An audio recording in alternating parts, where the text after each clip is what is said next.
ท่านผู้เจริญในธรรมทั้งหลายธรรมวินัยจากพระโอษฐ์ธรรมะเพื่อความพ้นทุกข์บรรยายโดยพระอาจารย์คึกฤทธิ์โสธิพโลวัดนาป่าพงทีนี้มีเรื่องอะไรที่อยากให้เราทราบอีกในเรื่องของกรรมนะที่เราควรจะทราบว่ากรรมเนี่ยมิจฉาทิฏฐิเกี่ยวกับเรื่องกรรม4อย่าง 1. กรรมไม่ได้เกิดจากผู้อื่นบันดาลไม่มีใครบันดาลกรรม 2. กรรมไม่ได้เกิดจากตนเองบันดาล 3. กรรมไม่ได้เกิดจากทั้งตนเองและผู้อื่น 4. กรรมไม่ได้เกิดขึ้นมาเองลอยๆโดยปราศจากสาเหตุ 4. ความเห็นนี้เป็นมิจฉาทิฏฐิที่พระโสดาบันจะต้องละได้อันดับแรกกรรมไม่ได้เกิดจากผู้อื่นบันดาลถ้าชาวพุทธเข้าใจเรื่องนี้การบนบานศาลกล่าวจะหมดไปจากประเทศเลยถูกต้องไหมจริงไหมเพราะเวลาโยมไปพึ่งพาอ้อนวอนโยมคิดว่าสิ่งนั้นบันดาลได้ใช่ไหมคิดว่าสิ่งนั้นสิ่งนี้ไอ้นั่นไอ้นี่บันดาลได้และโยมจะหลีกจากกายสุจริตวจีสุจริตมโนสุจริตเพราะคิดว่าเดี๋ยวไปทำชั่วเดี๋ยวไปเอาหัวหมูไปละครไปเนี่ยจบแล้วฉันรอดแล้วนะหรือว่าโจรไปฆ่าคนตายมาไปปล้นแบงค์มาโอ้โหห้อยพระเต็มคอเลยฉันรอดแน่อมพระอยู่ในปากโดนตำรวจยิงทะลุจนได้ไม่รอดนะเพราะเป็นเรื่องของกรรมทางกายวาจาใจนะไม่มีสิ่งใดบันดาลนะดังนั้นไม่มีใครเป็นผู้คุ้มกฎไม่มีพระเจ้าชี้ไอ้นี่จงเป็นนี่นี่จงเป็นนี่นะดังนั้นเวลาพระเจ้าเจอปริพาชกที่คิดว่ามีเทพเจ้าบันดาลทุกอย่างพระเจ้าบอกว่าถ้าพระเจ้าเธอบันดาลทุกอย่างอย่างนี้เวลาเธอไปฆ่าสัตว์ไปลักทรัพย์ไปประพฤติผิดในกรรมนี่ก็เทพเจ้าเธอบันดาลใช่ไหมปริพาชกตอบไม่ได้ใช่พระเจ้าฉันก็ไม่ดีสิไปพาให้ฉันทำบาปทำกรรมในผิดศีล 5ใช่ไหมเบียดเบียนคนอื่นนี่เป็นวิธีที่พระเจ้าโต้ตอบกับปริพาชกโอ้โหความเห็นในยุคนั้นเนี่ยเยอะมากต้องสู้กันด้วยวาทะเนี่ยโต้ตอบกันด้วยเหตุด้วยผลนะทีนี้กรรมไม่ได้เกิดจากตนเองบันดาลเริ่มยากขึ้นนิดหนึ่งไม่ใช่คนอื่นก็นี่ไม่ใช่ตัวฉันหรือไงเนี่ยนะซึ่งจริงๆแล้วนี่ก็ไม่ใช่ตัวฉันจริงๆใช่ไหมมีคนถามพระเจ้าว่าผัสสะเป็นของใครสลายตนะเป็นของใครเวทนาเป็นของใครความอยากเป็นของใครความยึดเป็นของใครพระเจ้าบอกไม่มีนี่ผิดมาตั้งแต่คำถามนะถามผิดถามภายใต้ตัวตนน่ะลูกตาเป็นของใครลูกตาไม่มีของใครเป็นธาตุตามธรรมชาติหูเป็นของใครจมูกเป็นของใครไม่มีนะและพระเจ้าอธิบายเนี่ย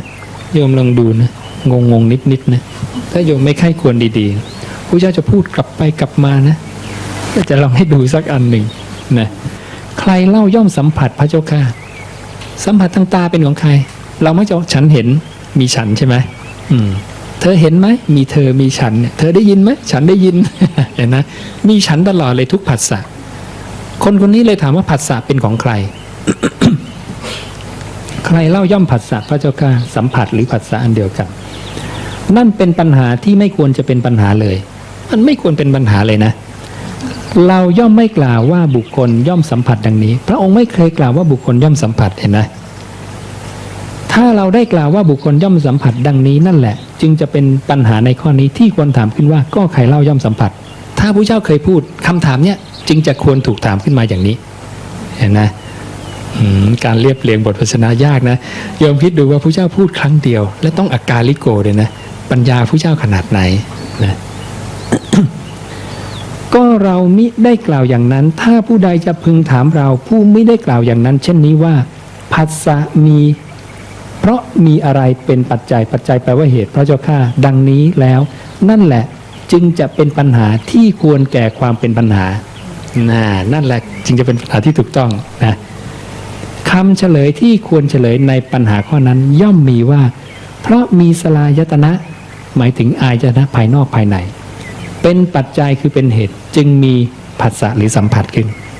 เห็นไหมเพราะมีสัมผัสเป็นเหตุจึงมีเวทนาดังนี้นี่คือคำถามที่ถูกต้องและคำตอบที่ถูกต้อง ดังนั้นสัมผัสหรือผัสสะจึงเกิดมาจากสลายตนะ คืออายตนะภายใน6กับภายนอก6ตาหูจมูกลิ้นกายใจและรูปเสียงกลิ่นรสสัมผัสธรรมารมณ์นะโผฏฐัพพะธรรมารมณ์อย่างนี้ทีนี้อันสองอันเนี้ยสลายตนะอายตนะภายใน6ภายนอก6รวมเรียกว่าสลายตนะ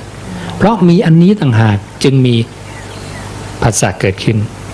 และเมื่อผัสสะมีย่อมจะมีเวทนานะพอใจไม่พอใจเฉยๆอย่างนี้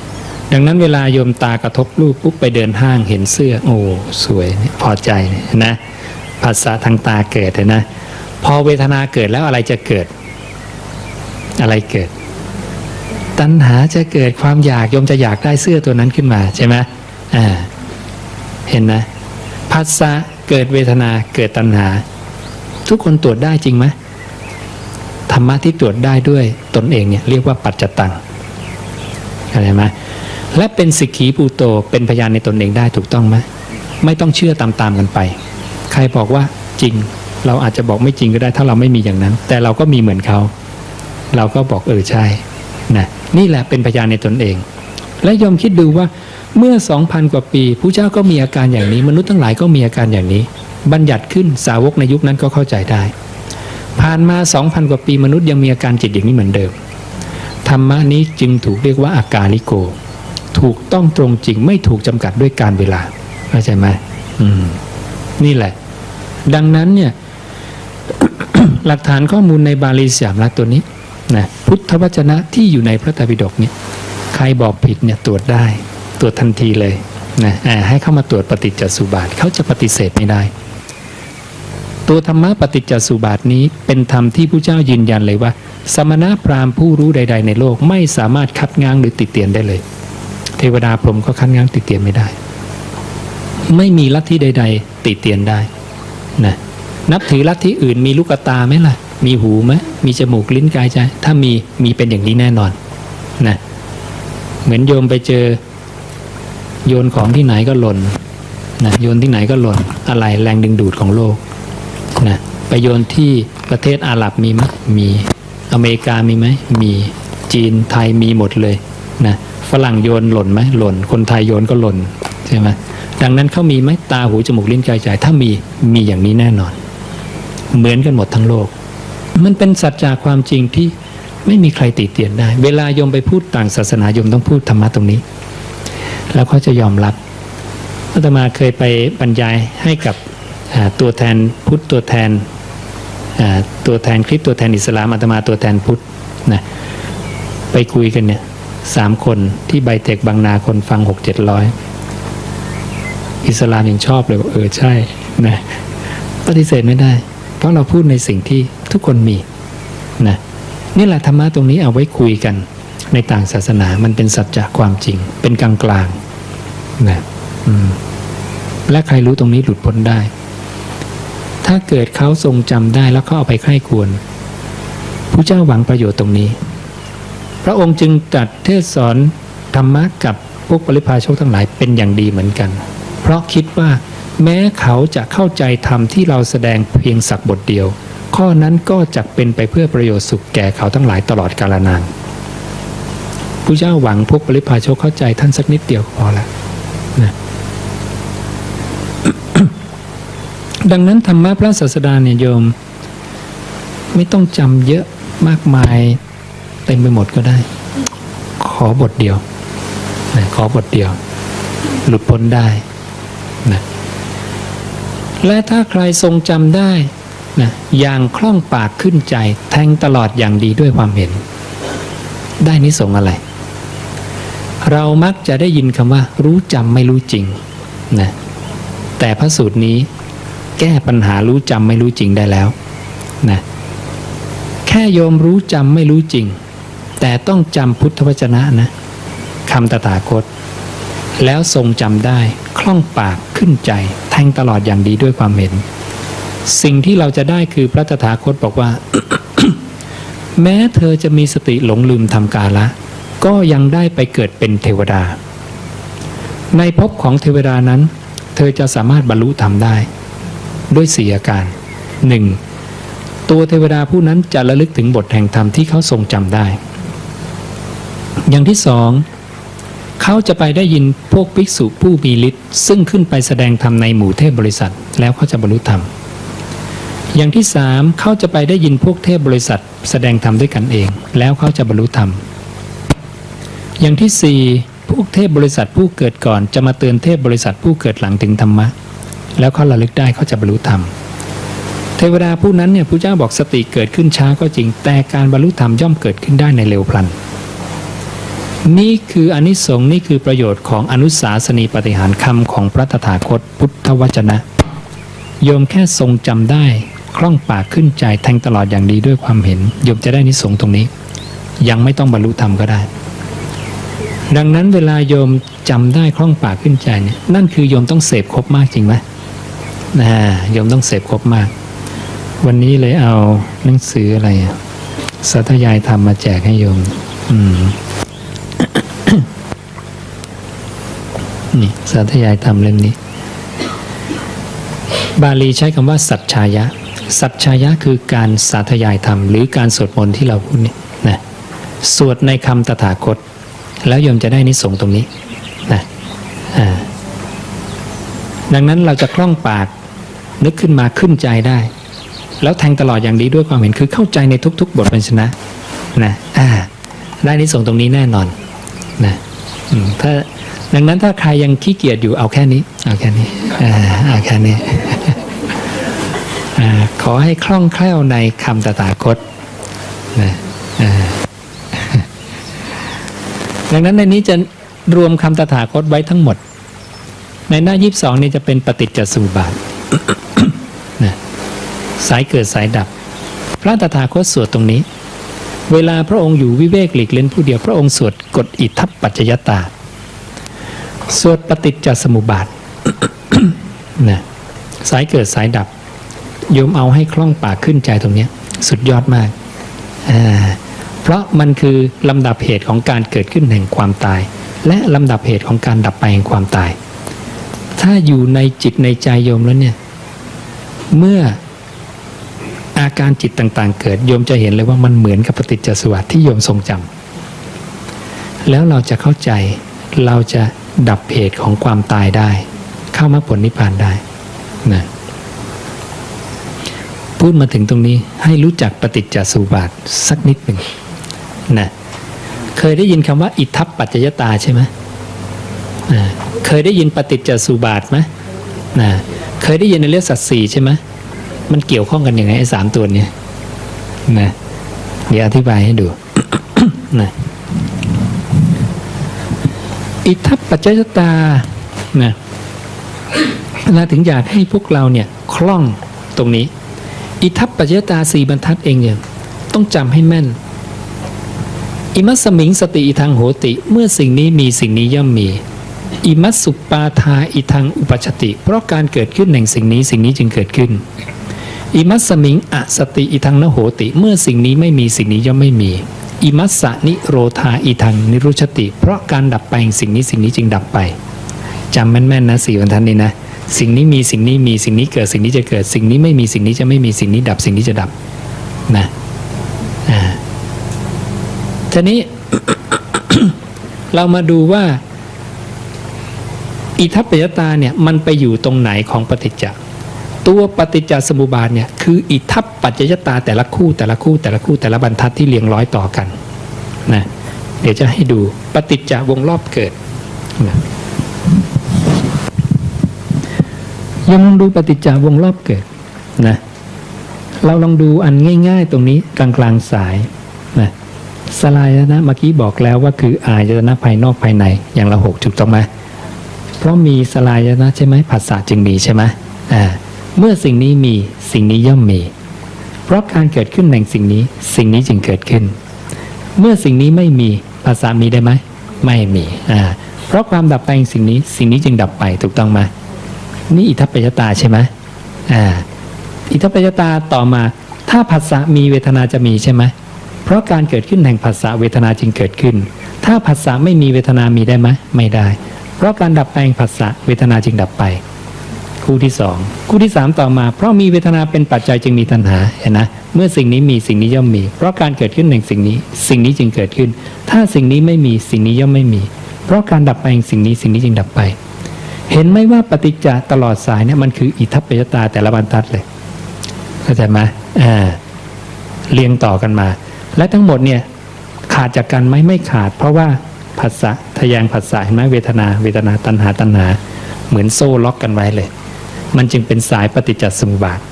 เข้าใจไหมและสายปฏิจจทั้งสายตัวเนี้ยอยู่ในไหนของอริยสัจสี่ทุกสมุทัยนิโรธมรรคมันอยู่ในตัวสมุทัยเวลาพระเจ้าอธิบายเรื่องอริยสัจสี่อย่างละเอียดเนี่ยพระองค์จะอธิบายสมุทัยด้วยการยกสายปฏิจจสายเกิดทั้งก้อนเลยเข้าไปตรงนี้นะและอธิบายนิโรธจะยกสายปฏิจจสายดับทั้งก้อนเลยเข้าไปตรงนี้ดังนั้นอริยสัจสี่เต็มพระสูตรนะตัวปฏิจจสุบาทจะไปอยู่ในส่วนสมุทัยกับนิโรธดังนั้นปฏิจจสุบาทคือการอธิบายอริยสัจสี่ในส่วนสมุทัยและนิโรธอย่างละเอียดแค่นั้นเองเนี่ยอิทัปปัจจตาปฏิจจอริยสัจมันพัวพันกันอย่างนี้เข้าใจนะเนี่ยคือสัจจะความจริงของโลก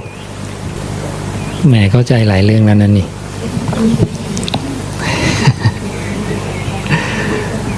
สัตตานังจำไม่ได้ดีสัตตานังนะสัตว์เป็นผู้เวียนว่ายตายเกิดไม่มีวิญญาณเวียนว่ายตายเกิดนะกรรมไม่ได้เกิดจากผู้อื่นบันดาลวิธีแก้คือมรรคมีองค์ 8วิธีเดียวปฏิจจ์เป็นอย่างนี้เหตุเกิดความตายเหตุดับของความตายพระเจ้าสาธยายตรงนี้สัจฉายะคือการสาธยายธรรมมีใครอยากรู้อะไรอีกนะ มีข้อสงสัยไหมเท่าที่ฟังมานะเปิดโอกาสให้ซักถามสักนิดหนึ่ง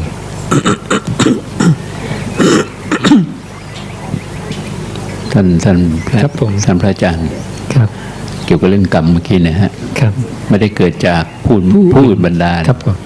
ไม่ได้เกิดจากตนบันดาล ครับ ไม่ได้เกิดจากตนและผู้อื่นบันดาลเป็นยังไงครับตรงนี้ประเด็นสุดท้าย ตนเองและผู้อื่นใช่ไหม ครับผม ตรงนี้เป็นข้อที่3ครับถ้าข้อที่4จะเป็นไม่ได้เกิดขึ้นมาเองลอยๆโดยปราศจากสาเหตุนี่จะเป็นข้อที่4แต่ข้อที่ทั้งตนเองและผู้อื่นก็คือทั้ง2ข้อรวมกันอย่างนี้เพราะบางคนคิดว่ากรรมเนี่ยเกิดจากสิ่งอื่นบันดาลหรือผู้อื่นบันดาลนะก็จะไปเช่นว่าที่พระเจ้าตรัสว่ามนุษย์เมื่อถูกภัยหรือความกลัวคุกคามแล้วย่อมถือเอาป่าไม้บ้างสวนศักดิ์สิทธิ์บ้างลูกเจดีย์บ้างเป็นสารณะนั่นไม่ใช่สารณะอันเกษมนั่นไม่ใช่ที่พึ่งอันสูงสุด ครับ อย่างนี้ก็คือคิดว่าผู้อื่นบันดาลก็หาที่พึ่ง ก็แสดงว่าที่กำลังจะมีการโยกย้ายศาลพระภูมิที่สำนักนายกนี่นะฮะผมสงสัย น่าจะมาฟังตัวนี้สักหน่อยเนี่ยจะได้ไม่ต้องสิ้นเปลืองงบประมาณ ครับ ย้ายด้วยหมดเป็นแสนๆเลยอาตมาก็พลอยอดตะหลับขับตะนอนไปชี้ยันโตเขาด้วย หลับตาว่าตามเขาไปงั้นไม่ได้เห็นด้วยสักนิดหรอกเนี่ยฮะนี่ก็คือเขานิมนต์ไป ไม่ไปก็เขาว่าไล่อีกไม่ได้รู้เรื่องรู้ราวเลยครับแล้วก็ท่านพระอาจารย์ที่ว่ามีบางสำนักนี่ปัจจุบันนี้กำลังโฆษณาเรื่องการแก้กรรมเห็นไหมฮะแล้วหลงกันทั้งบ้านทั้งเมืองไม่ใช่ชีอย่างเดียวพระก็ทำกันด้วยเนี่ยท่านพระอาจารย์ยกพระไตรปิฎกหน่อยว่าไม่ได้เกิดจากตนเองเลยเนี่ยอยู่ตรงไหนท่านอาจารย์อธิบายอยู่ไม่ได้เกิดจากตนเองก็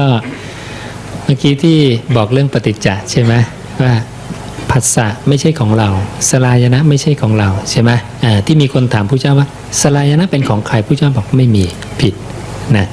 ผัสสะก็ไม่มีเวทนาก็ไม่มีและพระเจ้ายังตรัสอีกว่ากายนี้ไม่ใช่ของเธอทั้งหลายและทั้งไม่ใช่ของบุคคลเราอื่นของเราก็ไม่ใช่ของคนอื่นก็ไม่ใช่กรรมเก่าคือกายนี้อันบุคคลทั้งหลายพึงเห็นว่าเป็นสิ่งที่มีปัจจัยปรุงแต่งขึ้นเป็นสิ่งที่มีปัจจัยทำให้เกิดความรู้สึกขึ้นเป็นสิ่งที่มีความรู้สึกต่ออารมณ์ได้ มันเป็นก้อนธรรมธาตุอันหนึ่งเท่านั้นที่มันมีความรู้สึกต่อลมโดยอาศัยอายตนะต่างๆอย่างนี้ดังนั้นตนเองจึงไม่มีนี่จึงเป็นเหตุว่ากรรมไม่ได้เกิดจากตนเองบันดาล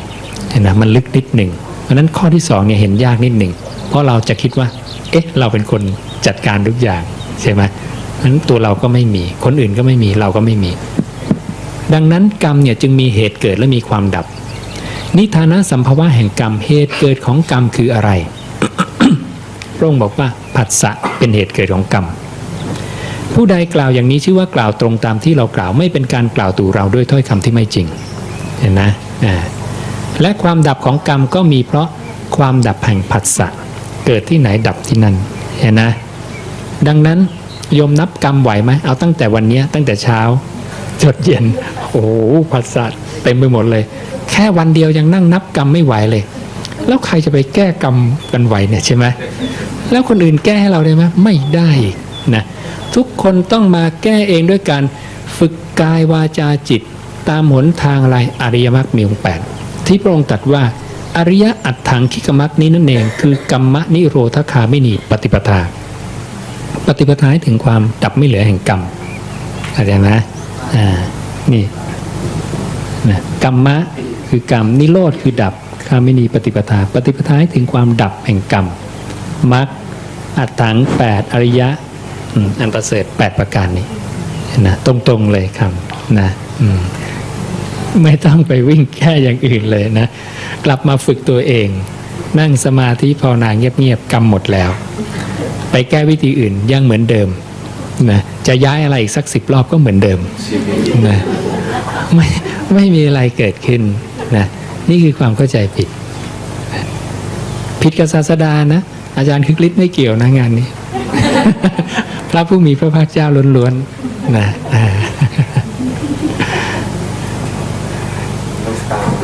เชิญถ้าพูดถึงในแง่ที่ว่าวิญญาณไม่ได้เป็นการเวียนว่ายตายเกิด ถูกต้องใช่ใช่เพราะฉะนั้นเนี่ยภพชาติแต่ที่ผ่านมาตรงนั้นก็ไม่ใช่ตัวเราถูกต้องนะฮะเป็นของปลอมเป็นธรรมชาติที่เกิดแล้วก็ดับไปเท่านั้นใช่นั้นกรรมก็ไม่ควรจะต้องตามมาด้วยครับกรรมไม่ควรตามมาด้วยใช่ไหมครับใช่กรรมไม่ควรตามมาด้วยแต่ที่มันตามมาเพราะอะไรใช่ไหมครับสัตตานังเนี่ยก่ออนุสัยคือความเคยชินในการเสพภพวิญญาณดวงใดนั่นน่ะคืออนุสัยความเคยชินของเขาเป็นอาสวะของเขาเป็นอนุสัยของเขาโยมเสพครบอกุศลมากนะตลอดทั้งชีวิตก่อนตายโยมจะคิดกุศลหรืออกุศลมากกว่ากันง่ายกว่ากันต้องอกุศลง่ายกว่านะเพราะความเคยชินของใครของสัตตานังวิญญาณไม่รู้เรื่องอะไรวิญญาณก็เกิดดับไปตามภาษาของมันที่อาตมาบอกวิญญาณดวงนี้ดับดวงใหม่เกิดเห็นนะวิญญาณเกิดดับของมันเองมันไม่รู้เรื่องอะไรแต่สัตตานังเป็นคนเข้าไปคว้าไปยึดที่พระเจ้าบอกว่าราคะอันใดนันที่อันใดตัณหาอันใดความอยากอันใดความพอใจอันใดที่มีอยู่ในรูปเวทนาสัญญาสังขารวิญญาณเห็นนะความอยากในวิญญาณนะนี่การติดแล้วข้องแล้วซึ่งสิ่งนั้นพระองค์เรียกว่าสัตว์เห็นนะดังนั้นมันมีอยู่คนเมื่อวิญญาณดับวิญญาณเกิดเข้าไปคว้าเนี่ยคนนี้สิ่งหนึ่งนี้ที่เข้าไปคว้าเนี่ยการที่เข้าไปคว้าทั้งวี่ทั้งวันเนี่ยตลอดเวลาเนี่ยนี่เป็นการสั่งสมอนุสัยอยู่ตลอดเวลาไอ้นี่แหละที่ตามเราไปเนี่ยกรรมจึงเป็นเผ่าพันธุ์กรรมจึงเป็นทายาทของเรา นะและตัวกรรมนี้คืออะไรพระเจ้าบอกกรรมเปรียบเหมือนผืนนาเมื่อกี้อาตมาอธิบายพบเปรียบเหมือนผืนนาถูกต้องไหมพระสูตรจะลิงก์กันพระองค์เปรียบอีกว่า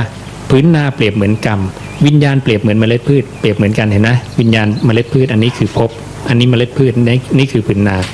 นั่นแสดงให้เราทราบว่าภพคือกรรมกรรมคือภพ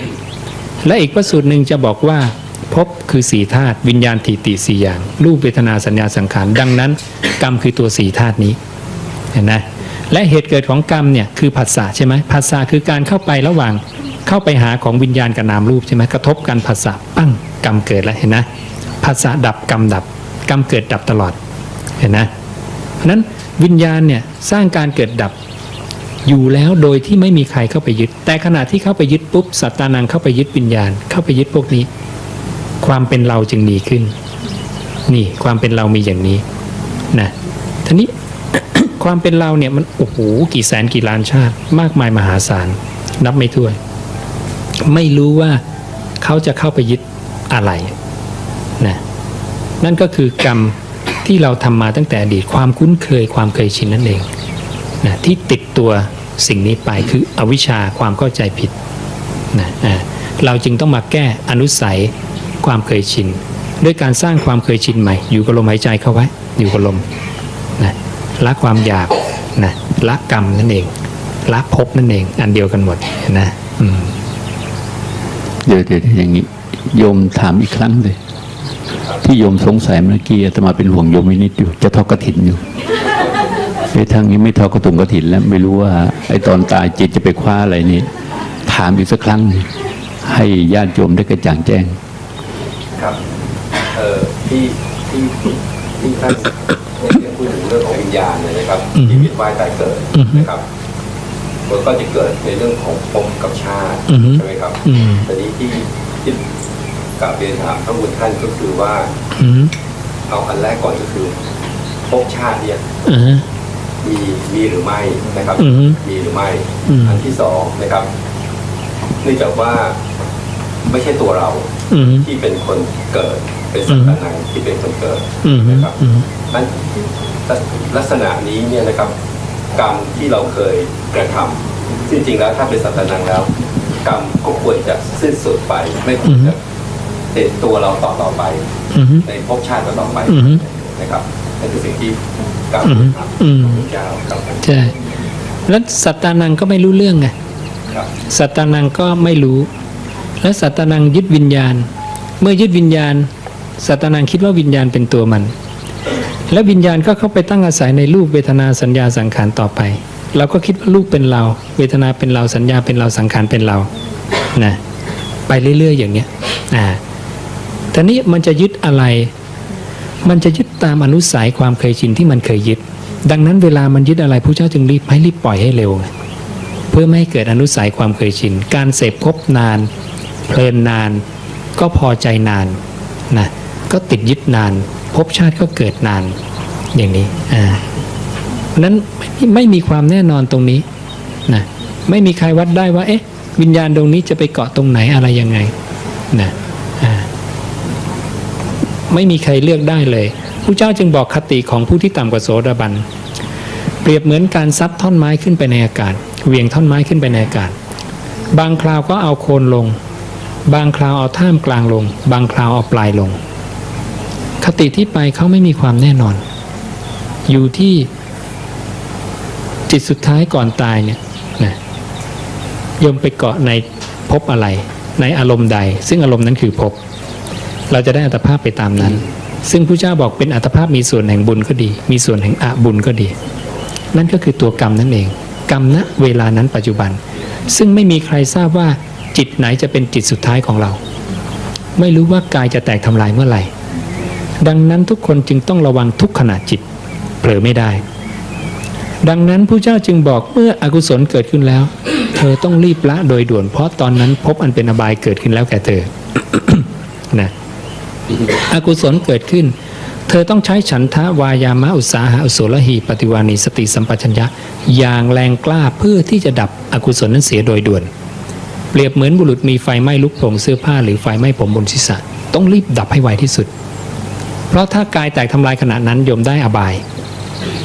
ดังนั้นมีประโยชน์ไหมที่จะไปโกรธใครในโลกนี้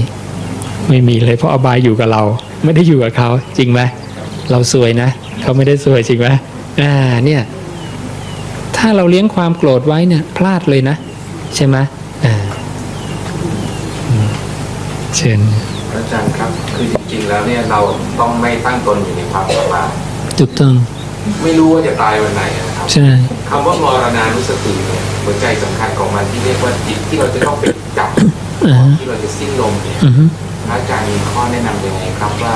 เราจะเอาจิตไปจับหรือจิตเราจะไปนึกถึงอะไรอย่างเงี้ยครับเพื่อที่อย่างน้อยๆเนี่ยเวลาเราตายไปเนี่ยก็จะได้ไปตายไปเกิดในที่ดีๆคืออย่างน้อยๆฝึกตัวเองไว้ให้คิดมันยังไงครับวิธีวางจิตก่อนตาย แต่โยมก็บอกเพื่อไปเกิดในที่ดีต้องไม่ได้เกิดต้องไม่อยากเกิด การได้กายใหม่พระเจ้าบอกว่าเป็นพรหมจรรย์ที่เศร้าหมอง เป็นความขาดทะลุด่างพร้อยของพรหมจรรย์เป็นการประพฤติพรหมจรรย์ของคนผ่านไม่ใช่บัณฑิตมาว่าเป็นชุดเลยเห็นไหม เพราะฉะนั้นอย่าไปอยากได้การเกิดนะแต่วางจิตอย่างไรจึงจะได้เป็นอริยบุคคลและหลุดพ้นจากความแก่เจ็บตายอย่างถาวรพระเจ้าตรัสไว้สั้นๆภิกษุทั้งหลายพึงเป็นผู้มีสติสัมปชัญญะรอคอยการตายแค่นี้เองนะมีสติและสัมปชัญญะเป็นอย่างไรก็คือเจริญสติปัฏฐาน4สติปัฏฐาน4พระตถาคตอธิบายด้วยอะไรเมื่อกี้บอกไปแล้วอานาปานสติดังนั้นก่อนตายนั่งรู้ลมหายใจเขาออกจบแล้วทุกอย่างใช่ไหมสุดยอดแล้ว นะและลมหายใจนี้คือกองกุศลที่แท้จริงแล้วที่พระองค์บอกว่าผู้ใดกล่าวอยู่ว่าสติปัฏฐาน4คือกุศลาสีกองกุศลนั้นคือผู้ที่กล่าวอยู่โดยถูกต้องนะรู้ลมหายใจแค่นั้นโยมสติปัฏฐานบริบูรณ์นะวิชาวิมุตติกำลังเกิดขึ้นและพอโยงกลับไปที่ตัวลมหายใจคือกายคตาสติพระองค์บอกว่ากายคตาสติอันชนเหล่าใดไม่หลงลืมอมตะชื่อว่าอันชนเหล่านั้นไม่หลงลืมก่อนตายก่อนสิ้นลมอย่าลืมลมหายใจนะเข้าใจนะง่ายๆครับเชิญครับ เรียนถามว่าจริงไหมที่ว่า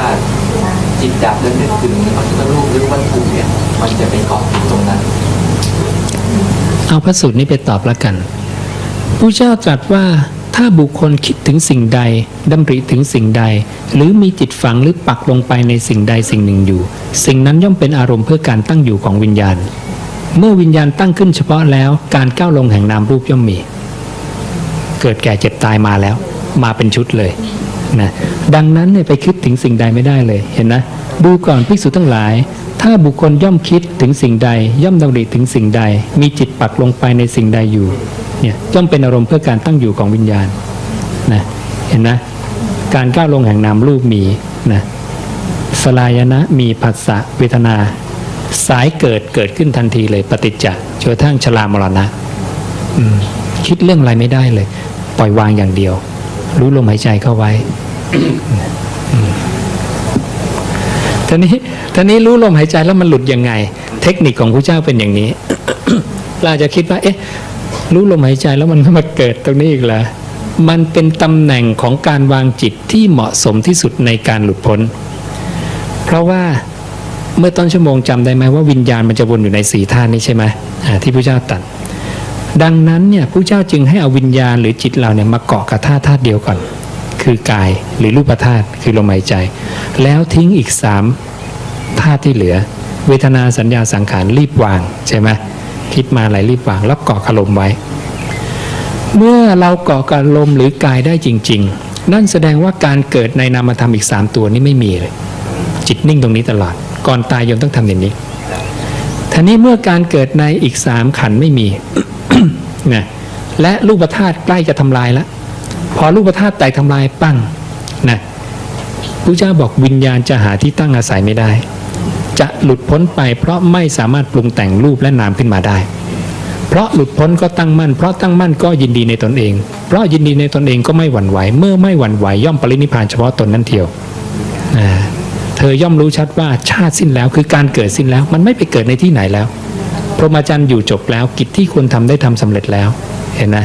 นี่แหละเป็นตำแหน่งที่เหมาะสมที่สุดเนี่ยนะจึงต้องพยายามให้จิตอยู่กายไว้จนกระทั่งกายมันพังไปเลยวิญญาณจะหาที่ตั้งอาศัยไม่ได้เพราะพระเจ้าตรัสว่าผู้ใดจะกล่าวการมาการไปการเกิดการตายของวิญญาณโดยปราศจากขันธ์ทั้ง4เป็นฐานะที่เป็นไปไม่ได้วิญญาณอยู่เดี่ยวๆไม่ได้เห็นนะพออยู่เดี่ยวเมื่อไหร่ปุ๊บวิมุตติมันจะโผล่ขึ้นมาทันทีเลยนะนี่แค่นี้หลักการแค่นี้เข้าใจไหมมีอีกไหมโยมมีอีกไหมเชิญดูเชิญขอเรียนถามนะคะเพราะว่าฟังไปนานๆจะเริ่มสับสนอะไรจริงๆแล้วเราคือทำไมเราต้องไม่เกิดอีกแล้วทำไมเราต้องไม่เกิดจริงๆแล้วก็เราเหมือนเราก็มี มีความเคยชินกับการเป็นคนอย่างนี้ทำงานอย่างนี้ ใช่ เราอาจจะไม่บางคนอาจจะไม่รู้สึกเดือดร้อนอะไร ใช่ใช่ใช่ต้องไปเดินผ่านห้อง ICU เยอะๆนะทีนี้บางทีเรายังไม่มีความทุกข์ก็เลยเอ๊ะทำไมต้องไม่เกิดอ่ะโยมลองดูมนุษย์ทุกคนเนี่ยมีความสุขเท่ากันไหมไม่เท่าใช่ไหมขาขาดสองข้างเอาไหมล่ะวันก่อนมีกลุ่มคนพิการมาที่วัดนะแขนขาดสันหลังเบี้ยวอะไรต่ออะไรเยอะแยะเลยเขามีความทุกข์ไหมมีความทุกข์ใช่ไหมคนที่นอนห้อง ICU เป็นร้อยเป็นพันเต็มโรงพยาบาลมีความทุกข์ไหมและใครคิดอยากจะไปนอนบ้างมีไหมไม่มีแต่เหตุปัจจัยมันก็เป็นอย่างนั้นใช่ไหมเพื่อนอาตมานอนอยู่4 ปีเป็นเจ้าชายนิทรากระพริบตาได้อย่างเดียวบอกเข้าใจไหมกระพริบ3 ทีปึ๊บเข้าใจหมดเลยแต่ขยับอะไรไม่ได้นอนเป็นท่อนไม้เลยมีความทุกข์ไหมโยมเป็นอย่างนั้นเอาไหมไม่เอาแต่ตอนนี้บอกไม่มีความทุกข์อะไรอยากเกิดแน่ ยังไม่ป่วยนะเรียกว่าเป็นม้าอาชาในประเภทท้ายๆแล้วเนี่ย ประตักถึงกระดูกนะต้องป่วยก่อนถึงจะเริ่มปฏิบัติธรรมดีกว่าใช่ไหมม้าอาชาในพวกแรกนี่เห็นเงาประตักวิ่งแล้วพวกนี้ได้ยินเขาพูดเกิดแก่เจ็บตายปฏิบัติธรรมแล้วบางพวกต้องเห็นคาตาถึงปฏิบัติบางพวกต้องพ่อแม่พี่น้องลูกเมียสามีแก่เจ็บตายโอ้ชักใกล้ตัวแล้วบางพวกต้องตัวเองได้รับทุกข์เจียนตายเองนี่ม้าอาชาใน4 จำพวกแต่ก็ยังดีนะยังปฏิบัตินะเพราะยังเป็นม้าอาชาใน ใช่ไหม มีประโยชน์เชิญ คือสงสัยที่บอกว่าจิตเกิดดับเกิดจะถามว่าที่เกิดดับนั้นจิตเอาจิตตัวเดิมมาเกิดดับหรือว่าเอาตัวใหม่มาเกิดดับ อ๋อของใหม่หมดเลยใช่แล้วเอามาจากไหน น้ำมันเอามาจากไหนอะดินเอามาจากไหนอากาศเอามาจากไหนพระเจ้าบอกธรรมธาตุนั้นย่อมตั้งอยู่แล้วนั่นเทียวคือความตั้งอยู่แห่งธรรมดาคือความเป็นกฎตายตัวแห่งธรรมดาคือความที่เมื่อมีสิ่งนี้เป็นปัจจัยสิ่งนี้จึงเกิดขึ้นไม่ต้องไปสนใจว่ามันมาจากไหนมันเป็นยังไงสาวไปจนตายก็หามันไม่เจอนะมีภิกษุตายไป4 รูปแล้วอยากจะสาวหามันเกิดมาจากไหนนะเก่งด้วยนะนั่งดูสังสารวัตรได้วันละ100,000 กับนั่งดูตลอดทั้ง100 ปีจนตายนะภิกษุรูปที่2ก็มานั่งดูต่ออีก100 ปีจนตายไป4 รูปแล้วยังหาสังสารวัตรไม่เจอเลยต้นกำเนิดนะนี่เพราะนั้นให้ทราบแต่ว่าวิญญาณดวงหนึ่งที่พระเจ้าตรัสว่าวิญญาณดวงหนึ่งเกิดขึ้นดวงหนึ่งดับไปตลอดวันตลอดคืนเต็มโลกธาตุไปหมดเลยนะนั้นเราออกจากระบบนี้เท่านั้น นะพระเจ้าจะบอกวิธีออกจากระบบนี้นะนั้นเปรียบเหมือนบุรุษถูกยิงด้วยลูกศรอาบยาพิษหมอมาผ่าเอาลูกศรอาบยาพิษออกบุรุษคนนี้บอกว่าลูกศรมันทำด้วยไม้อะไรคะคนยิงมันชื่ออะไรอยู่หมู่บ้านไหนพี่น้องกี่คนตายก่อนแน่นะไม่ทันได้คำตอบนะ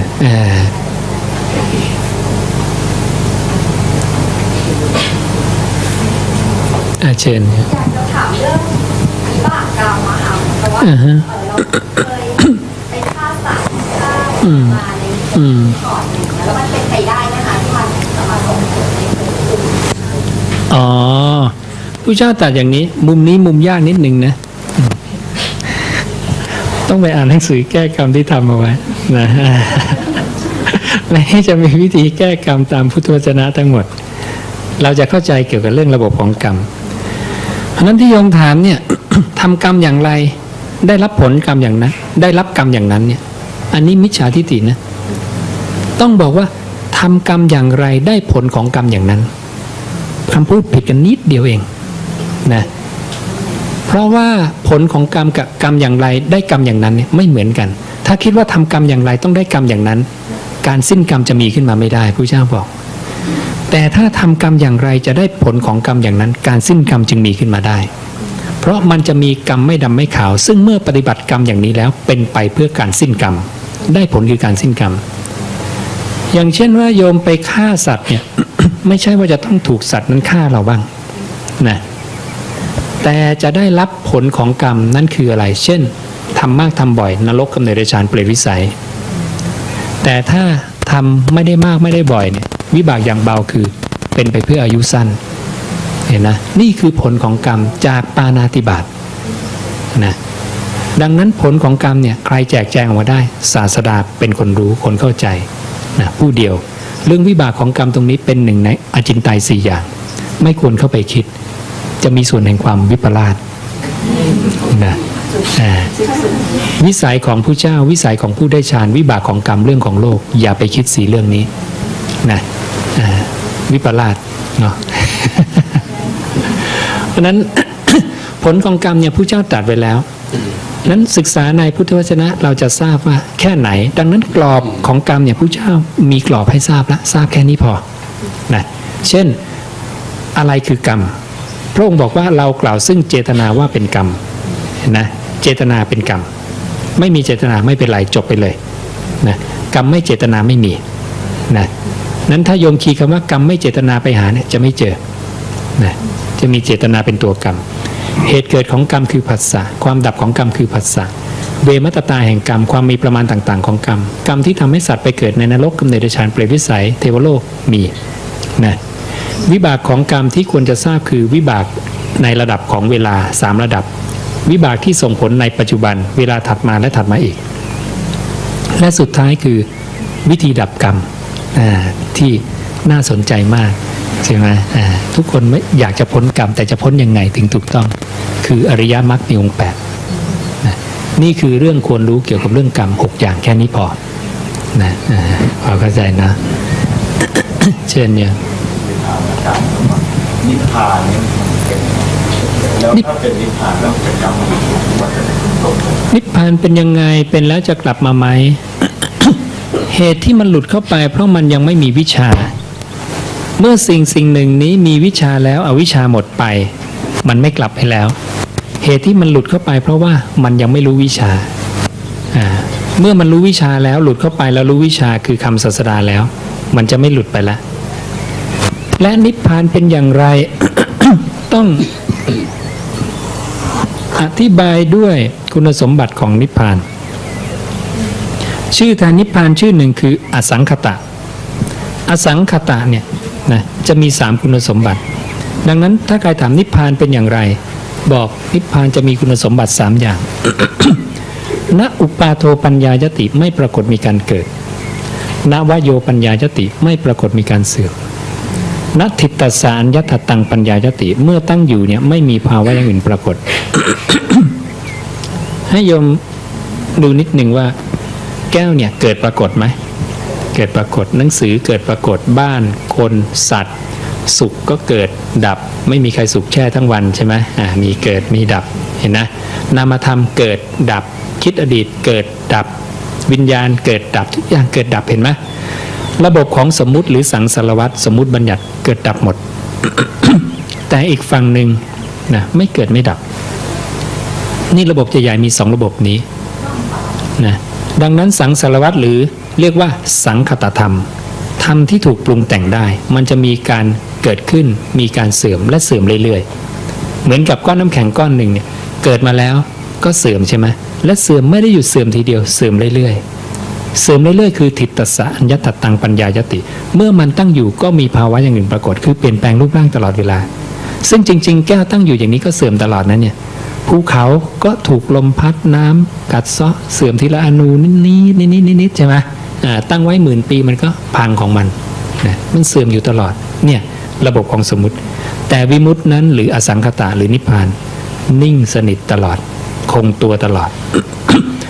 เป็นความมีแต่ความมีนี้ไม่ปรากฏการเกิดเมื่อไม่เกิดเสื่อมมีได้ไหมไม่ได้เมื่อเสื่อมไม่มีและไม่เสื่อมเรื่อยๆดับมีได้ไหมไม่ได้นะนี่คุณสมบัติเป็นอย่างนี้นะถ้าจะตอบอีกอย่างโดยคำพระศาสดานะพระองค์บอกว่าสิ่งหนึ่งซึ่งบุคคลพึงรู้แจ้งมันมีสิ่งหนึ่งนะที่คนควรเข้าไปรู้แจ้งเป็นสิ่งที่ไม่มีปรากฏการณ์ไม่มีที่สุดแต่มีทางปฏิบัติเข้ามาถึงได้โดยรอบในสิ่งนั้นเนี่ยไม่มีดินน้ำไฟลมนะไม่มีความกว้างยาวเล็กสั้นใหญ่งามไม่งามมิติไม่มีเลยเห็นไหม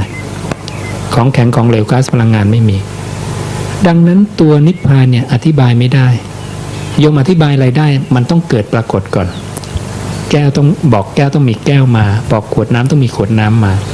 ในเมื่อนิพพานไม่ปรากฏการเกิดจะไปเรียกมันว่าอะไรเรียกไม่ถูกบัญญัติไม่ได้บัญญัตินิพพานจึงบัญญัติไม่ได้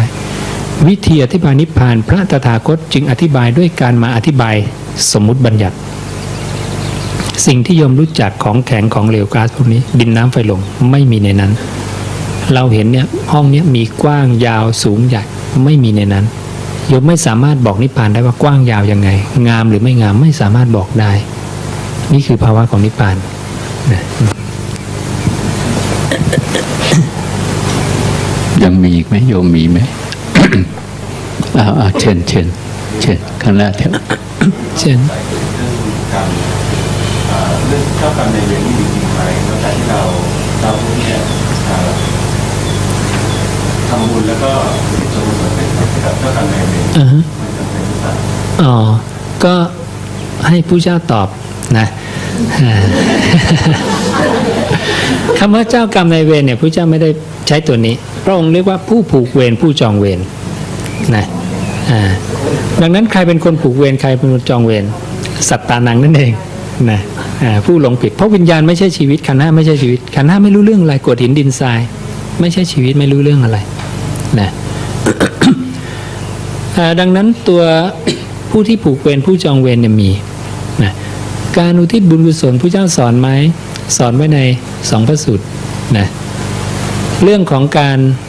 ทำบุญอุทิศให้กับบิดามารดาผู้ล่วงลับในเรื่องของทิศ 6หน้าที่ของบุตรที่พึงทำต่อบิดามารดาผู้ล่วงลับให้กระทำทักษิณาอุทิศท่านนะและในเรื่องของการใช้จ่ายทรัพย์ ในข้อที่3เนี่ยข้อแรกเนี่ยเลี้ยงดูตนเองมารดาบิดาบุตรภรรยาข้าทาสกรรมกร 2. ทำตนให้ปลอดภัยจากอันตราย 3. เริ่มแบ่งปันให้กับสังคมญาติมิตรช่วยชาตินะบูชาเทวดาบูชาเปรตนะเทวตาพลีเปตพลีนะสงเคราะห์เทวดาสงเคราะห์เปรตอย่างนี้นะอย่างที่ 4 คือให้แก่สมณพราหมณ์นะนี่คือ4ฐานะ ดังนั้นการอุทิศบุญกุศลผู้เจ้าก็ได้อธิบายไว้อยู่การแผ่เมตตาก็ได้อะไรที่ไม่เกิดประโยชน์ไม่หลุดจากปากผู้เจ้าเพราะพระศาสดาจะพูดเฉพาะเรื่องจริงเรื่องแท้และประกอบด้วยประโยชน์เท่านั้นถ้าจริงแท้ไม่มีประโยชน์จะไม่หลุดจากปากผู้เจ้านะเพราะนั้นได้ผลโยมอีกท่านหนึ่งเมื่อกี้ข้างหลังเชิญถามแล้วอ๋อตรงกันเชิญอันนี้ท่านแทนนะการกำหนดลมหายใจกับทำที่ว่างเปล่าเนี่ยมันเหมือนกันหรือเปล่าคือจะนึกรู้ว่าหายใจเข้าหายใจออกแต่ว่าอีกบทนึงคือเราทำให้ว่างเปล่าเลยคือในไม่ต้องคิดอะไรเลยนะใช่คำว่าว่างเปล่าเนี่ยว่างจากอะไรคือถ้าจิตกำลังใช่ไหมเสียใจหรือเศร้าใจแต่การที่จะทำให้หายไปได้ก็คือทำให้ความรู้สึกว่างใช่นั่นแหละพระเจ้าเรียกสุญญตาคือความว่างดังนั้นสมาธิหรือการทำความสงบทุกขั้นตอนจะเรียกว่าสุญญตาหมดตั้งแต่ปฐมฌานทุติยฌานไล่ไปจนถึงสัญญาเวทิตานิโรธจนถึงนิพพานใช้เรียกว่าสุญญตาได้หมดนะตัดไปกับพระอานนท์ดังนั้นความว่างเนี่ยสุญญตาว่างคือว่างจากอะไรดังนั้นถ้าโยมว่างจากอกุศลพระเจ้าเรียกปฐมฌานโยมทำจิตรู้ลมหายใจเข้าออกแล้วไม่คิดอกุศลคือการพยาบาทเบียดเบียนนั่นว่างแล้วนะแต่โยมยังคิดเรื่องกุศลต่อถ้าโยมทำจิตให้ว่างจากกุศลคือวิตกวิจารเรียกทุติยฌานสงบระดับที่2ดังนั้นความสงบยังมีหลายระดับอยู่ที่ว่าโยมทำให้ว่างเนี่ยว่างแค่ไหนอะไรหายไปอะไรดับไปได้อาตมาจึงชี้ว่าอะไรว่างอกุศลว่างคือดับไปวิตกวิจารดับปิติดับสุขดับรูปสัญญาดับอากาสาดับจนขันธ์5ดับคือนิพพานวิธีนี้จะทำให้อารมณ์โกรธหรือว่าเสียใจเศร้าใจนะถ้าใช้ความว่างเปล่ามันแบบไม่เร็วปกติละนันทีไงละนันทีปั๊บก็ว่างแล้วโยมไม่เอาจิตไปเกาะกับอารมณ์นั้นก็ว่างแล้วเปล่าอยู่ตลอดเวลาช่วยดับที่เรากำลังเกิดอารมณ์ตรงนั้นอยู่ใช่คือตรงนี้นิดโยมเรื่อง คำว่าว่างเปล่านี้อาตมาเคยมีประสบการณ์จากลูกศิษย์ คือว่าจิตใจนี่ฮะมันกังวลอยู่กับการผ่อนส่งธนาคาร ก็เลยทำว่างไม่รับรู้แล้วพอ3-4 เดือนเขาก็เลยส่งหมายมาติดหน้าบ้านนะคือว่างบางทีหมายถึงความไม่รับรู้อะไรไม่ได้นะมันต้องรู้ มันเป็นวิธีที่กำจัดความรู้สึกที่แบบออกไปได้เร็วอะค่ะคือแบบอาจจะโกรธให้อยู่นะทำ ตัดกระแสใช้วิธีการตัดกระแสเอาข้างหลังอยู่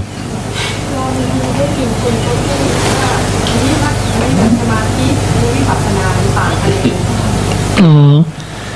คือสมาธิพระเจ้าถ้าจะเปรียบกับวิปัสสนาจะใช้คำว่าสมถะนะสมถะกับวิปัสสนา สมถะตัวความคำของมันคือสงบจิตอยู่กับลมหายใจคือสมถะคือสงบแล้วนะไม่วิ่งไปในอารมณ์อื่นๆเนี่ยสงบอยู่กับอารมณ์อันเดียวส่วนวิปัสสนาคือการเห็นการเกิดดับเห็นสัจจะของโลกนะก็คือขณะที่จิตสงบตั้งมั่นอยู่กับกายเนี่ยจิตมันจะดับเกิดนะที่อธิบายเมื่อกี้เมื่อต้นชั่วโมงนั่นแหละใครเห็นตรงนั้นเป็นวิปัสสนานะวิปัสสนาอยู่ติดกับสมถะตลอดเลยอยู่ที่ใครจะเห็นหรือเปล่านะ แต่ถ้าเคยได้ยินมาว่าถ้าสมถะแล้วมันจะแบบติดอยู่มันจะไม่ได้ไปนิพพาน ไม่ ต้องปฏิ พูดเรื่องสมถะนี่พูดยากต้องใช้คำพระศาสดาเพราะว่าพูดผิดนิดเดียวเนี่ยคนจะเข้าใจผิดเรื่องสมถะจะเกลียดสมถะจะกลัวสมถะซึ่งพระเจ้าบอกว่าเป็นสิ่งที่ไม่ควรกลัวสุขที่ควรกลัวคือสุขอันเกิดจากรูปเสียงกลิ่นรสสัมผัสแต่สุขที่ไม่ควรกลัวคือสุขอันเกิดจากสมาธิชั้น1 2 3 4ไม่ควรกลัวควรทำให้มากเจริญให้มากอันที่สองคือใครทำมากเจริญมากชื่อว่าลาดเอียงโน้มเอียงเทเองไปสู่นิพพานอย่าเพิ่งไปฟังคนอื่นนะฟังพระเจ้าก่อนนะเข้าใจไหม ที่เรียกว่านิพพานค่ะคือสมถะแล้วก็ไปวิปัสสนาได้หรือว่าสมถะก็นิพพานได้วิปัสสนาก็นิพพานได้ สมถะต้องบวกวิปัสสนา ถ้าทำสมถะอย่างเดียวพระเจ้าบอกถ้าเธอตายไปในขณะนั้นเธอจะได้ไปเป็นเทวดาแต่เป็นเทวดาที่เป็นปุถุชนเมื่อหมดอายุขัยของเทวดาแล้วเธอก็ยังไม่รอดพ้นไปได้เสียจากนรกกำเนิดเดรัจฉานหรือเปรตวิสัยแต่ถ้าทางสมถะแล้วบวกวิปัสสนาเมื่อตายไปเธอจะได้เป็นเทวดาที่เป็นอริยบุคคลนะซึ่งจะปรินิพพานในภพนั้น นี่คือความต่างกัน ดังนั้นถ้าเกิดที่ต้องตามที่พระพุทธเจ้าพูดก็คือควรจะสมถะก่อนแล้วค่อยวิปัสสนา จะบอกว่าก่อนก็ไม่ใช่อีกเพราะใครใช้วิปัสสนาเลยพระเจ้าบอกขณะนั้นเขากำลังมีสมาธิอันเป็นอริยะแล้วในขณะที่วิปัสสนานั่นคือมีสมถะอยู่แล้วในนั้นแต่ขณะที่มีสมถะยังไม่มีวิปัสสนาต้องตามเห็นการเกิดดับของขันธ์ทั้ง5ต่อไปถ้าทำสมถะอย่างเดียวไม่วิปัสสนาจะเป็นม้ากระจอกไม่ใช่ม้าอาชาไนซึ่งจะไม่หลุดพ้นเข้าใจไหมก็คือถ้าวิปัสสนาก็จะต้องมีสมถะคู่ด้วย ใช่แต่เกลียดสมถะก็เกลียดไม่ได้เพราะต้องทำมากเจริญมากพระองค์ไม่เห็นโทษของสมถะเลยนอกเสียจากว่ามันดับไปได้ดังนั้นโทษมันไม่มีและพระอริยบุคคลทั้งหลายจะอยู่กับอารมณ์นี้เป็นวิหารธรรมครึ่งอยู่เห็นนะดังนั้นมันมีทั้งประโยชน์ทั้งโทษนะคู่กันเลยนะตรงวิปัสสนาที่บอกว่ารู้การเกิดดับเกิดดับรู้การเกิดดับของจิตอย่างเดียวหรือว่ากายด้วย ทั้งขันธ์5เลยนะจิตอย่างเดียวก็ได้ถ้าโยมปล่อยวางจิตอย่างเดียวโยมจะปล่อยวางรูปนามได้ด้วยเพราะจิตเป็นคนเข้าไปรู้ในรูปนาม4ธาตุนี้นะแต่เราก็จะเห็นทั้งหมดนั่นแหละนะทีนี้คนจะเห็นจิตเกิดดับมันยากอยู่ดังนั้นเราจึงเห็นแค่รูปนามเกิดดับตัวรูปนามเกิดดับเนี่ยก็คืออย่างที่บอกเมื่อกี้ว่าขณะจิตหลุดจากลมไปเนี่ยนั่นน่ะรูปดับนามเกิดพอละความเพลินกลับมาปั๊บนามดับรูปเกิดเห็นนะเนี่ยพระเจ้าบอกกำหนดรู้การเกิดดับรูปนามได้แล้วและถ้าใครเห็นอย่างนี้พระตถาคตบอกว่า ไม่มีสิ่งใดที่อริยสาวกผู้นั้นจะต้องทำให้ยิ่งขึ้นไปกว่านี้ทำแค่นี้ยันมรรคผลเลยนะดังนั้นเวลาทำอะไรถูกแล้วเนี่ยผู้เจ้าจะประกันไว้ว่าทำแค่นี้อย่าตะกายไปทำอย่างอื่นทำแค่นี้เดี๋ยวจะโอ้โหขวนขวายไปจนผิดทางกันนะทีนี้เวลาทำมันก็จะมีบางช่วงที่เรารู้คือเรามีสมาธิแล้วก็เหมือนว่าเราเข้าวิปัสสนาได้ แล้วก็มีอีกนะเลยที่เราฟุ้งซ่านเหลือเกินอะไรเงี้ยทีนี้เวลาจะตายไปค่ะเราจะไปยังไงครับบทสรุปมันจะเป็นยังไงอย่างเงี้ย ก็ มันไม่คง ไม่เป็นไรไม่เป็นไรโยมยืนตัวอยู่กับลมหายใจอย่างเดียว ไม่ต้องสนใจอะไร อยู่กับลมหายใจแล้วคอยเห็นเกิดดับให้ได้ และอย่าไปอยากได้อะไร ตัวที่รู้ก็ไม่มีก็ไม่ใช่เรานะกายก็ไม่ใช่เราจิตก็ไม่ใช่เราทุกอย่างไม่ใช่เรานะพิจารณาอยู่อย่างนี้ตลอดจนลมหายใจสุดท้ายชีวิต เป็นอริยบุคคลได้แน่นะ คุณโยมข้างหลังมีเหลืออีกท่านหนึ่งเชิญนะเชิญวันนี้ถ้าไม่ถึง6 ทุ่มไม่เลิกนะโยมเชิญนะเชิญ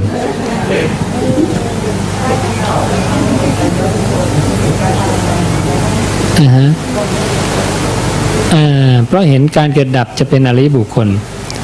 นะถ้าไม่เห็นนี่เป็นเข้าอริยบุคคลไม่ได้นะเชิญเนี่ย2 คน เชิญเชิญคุณโยมยืนหน่อยได้ไหมฮะยืนนิดนึงคือถ้าให้จิตเกาะลมหายใจเราจะนอนเนี่ยแล้วก็เอาจิตเกาะลมหายใจคือถ้าเผลอเนี่ยเราหลับมันจะอ๋อไม่เป็นไรวิธีมีสติเวลาหลับไปดูพระองค์ตรัสไว้อย่างนี้นะให้เธอตั้งจิตว่าจิตเราเนี่ยจะไม่ไหลไปกับอกุศลแล้วน้อมจิตไปเพื่อการนอนทำแค่นี้ชื่อว่ามีสติสัมปชัญญะเวลานอนแล้วนะดูนะอานนท์ถ้าเมื่อภิกษุนั้นอยู่ด้วยเวลาธรรมนี้จิตน้อมไปเพื่อการนอนเธอก็นอนด้วยการตั้งใจว่า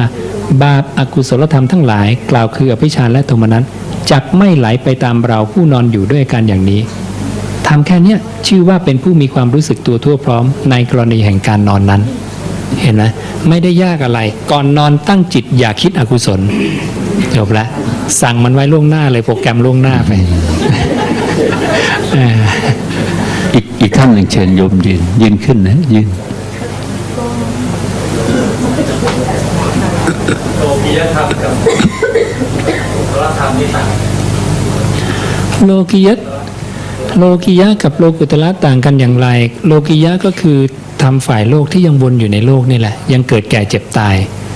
โลกุตละก็คือธรรมที่จะออกจากการเกิดแก่เจ็บตายธรรมะอันใดเป็นไปพร้อมเพื่อความเบื่อหน่ายคลายกำหนัดดับไม่เหลือเพื่อนิพพานนั่นแหละคือธรรมโลกุตละปฏิบัติเพื่อความเบื่อนะคลายความพอใจความดับไม่เหลือแห่งชาติชรามรณะนะเกิดแก่เจ็บตายทำยังไงจะดับเกิดแก่เจ็บตายได้นั้นเป็นธรรมฝ่ายโลกุตละคือเหนือโลกออกจากโลกเข้าใจไหมขอประทานโทษนะคะขอหยุดถามค่ะ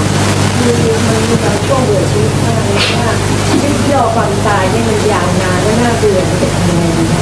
อ๋อ โยมคิดดูพระหลานยิ่งไม่เบื่อหนักกว่าโยมเลยใช่ไหมหลุดพ้นแล้วด้วยโอ้โหต้องแบกขันไปอีกกี่ปีใช่ไหม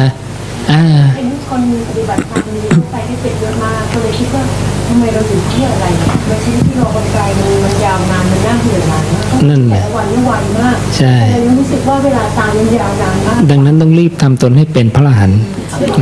ไวๆใช่ไหมมันจะหมดปัญหาตรงนี้ไปเนาะไม่เป็นไรหลุดไวปุ๊บเอากลับมาไวเหมือนกันมันหลุดได้ฉันก็เอากลับมาได้ใช่ไหมเราต้องรีบละความเพลินละมันหลุดก็ช่างมันโยมต่างคนต่างทำหน้าที่นะดีแล้วดีแล้ว ดีแล้วอยากเป็นชาติสุดท้ายแล้วดี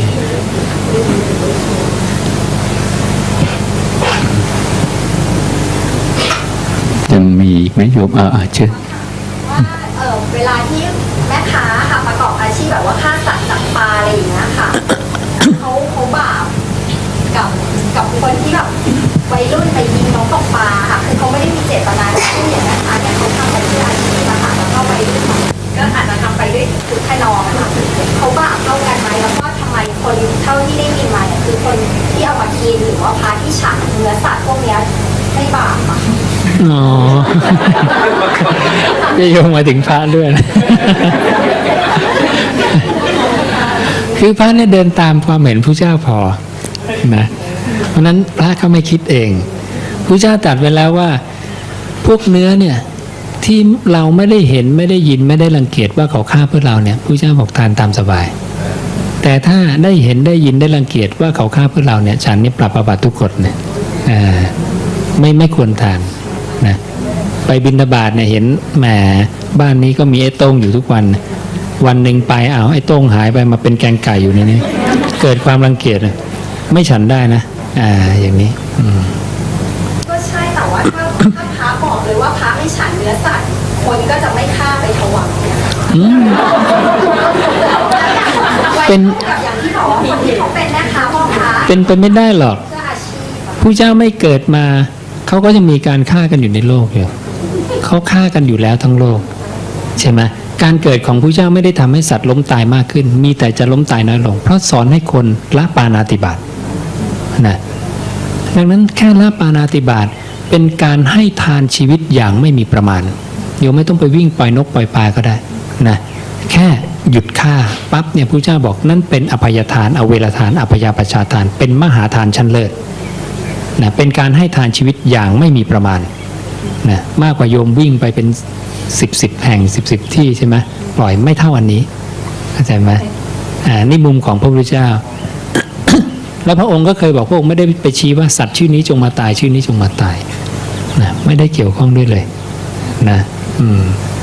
แล้วอย่างที่บอกว่าคนขายพ่อค้าแม่ค้ากับวัยรุ่นเขาไม่มีเจตนาที่จะฆ่าสัตว์อะไรเงี้ยเขามีบาปกรรมมี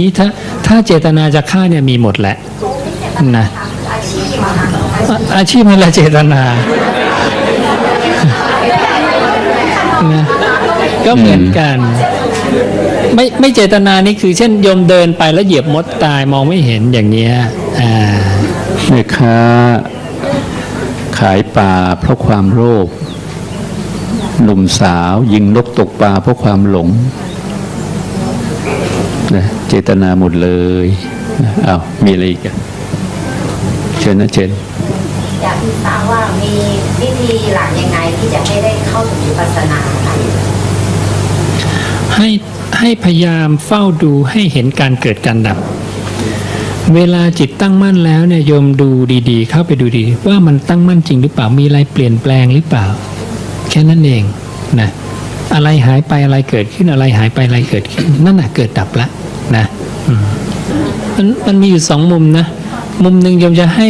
สัตว์เดรัจฉานเข้าใจธรรมะเนี่ยไม่เป็นฐานะที่เป็นไปไม่ได้นะหมดสิทธิ์แต่การที่มันจะเปลี่ยนภพภูมิเนี่ยก็คือจิตเนี่ยได้ไปคิดอกุศล